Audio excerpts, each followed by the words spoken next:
பண்ணுவேன். ஃபியூச்சர்லனா ஒரு 50, 100, 150 வரைக்கும். தேவையில்லை. ஜஸ்ட் 3 பேருக்கு உதவி செய்யுங்க. மொத்தமா இந்த உலகத்தையே மாத்திரலாம். 3 பேருக்கு உதவி பண்ணா அந்த உலகத்தையே மாத்திட முடியுமா? அது எப்படினே முடியும்? முடியும்.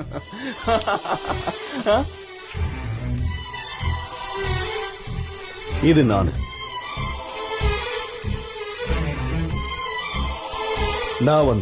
ஒரு 3 பேருக்கு உதவி பண்ணுவேன். அந்த 3 பேர்கிட்ட இருந்து நான் தேங்க்ஸை எதிர்பார்க்காம அவங்கள ஒரு 3 பேருக்கு ஹெல்ப் பண்ண சொல்லி கேட்பேன். 3 பேரா பெருகி கடைசியில ஒவ்வொரு மனுஷனுக்கும் அடுத்தவங்களுக்கு உதவி பண்ணணுங்கிற நினைப்பு ஆழமா பதியும்.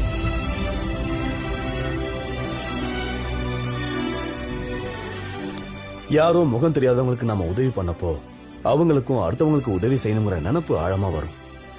இந்த உலகத்துல மனுஷனுக்கு உதவி பண்றது அந்த கடவுள் இல்லடா, மனுஷனுக்கு மனுஷன் தான் உதவி பண்ணணும். கரண்டையும் பல்பையும் அந்த கடவுள் உருவாக்கல. இன்டர்நெட்ல இருந்து ரோபோட் வரைக்கும் எல்லாத்தையும் மனுஷன் தான் உருவாக்கியிருக்கான். மனுஷன் நினைச்சா எதை வேணாலும் சாதிப்பாங்கிற